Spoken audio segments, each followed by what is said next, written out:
સત્સંગ તો દિવ્ય છે, દિવ્ય મહાદિવ્ય છે, પણ આ ખણ ખોઈ દે જ આપણા દિવાળી નાખ્યા છે. રાત દી આ ધંધો ચાલે છે ટોપ થી બોટમ સુધી. એટલે આનું કોઈ સુખ જ આવતું નથી, કોઈને આવતું નથી. મહામૃતના સાગરમાં પીડ્યા છે જો, પણ ખણખોદ વગરનું જાતું જ નથી.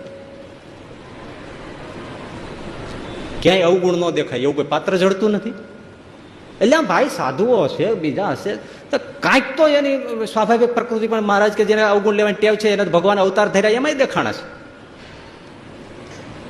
આ સાધુ આટલું આમ કરે છે, આ સાધુ આટલું કરે છે. પેલા સારું શું કરે છે એ ગોતવા માંડો જોઈએ. પેલા સારું શું શું કરે છે એ ગોતવા માંડો. પણ આજે તો લગભગ અવગુણ કેમ લેવાય એના કોર્સ હાલે છે, એવું રિસર્ચ ટ્રીટ કરવામાં આવે છે. બોલો. અને પછી મગજ વેચી નાખ્યા હોય એટલે આખું એનું ટોળું થઈ જાય ને પછી એ બધું રાત દિવસ ખણખોદ કર્યા રાખે.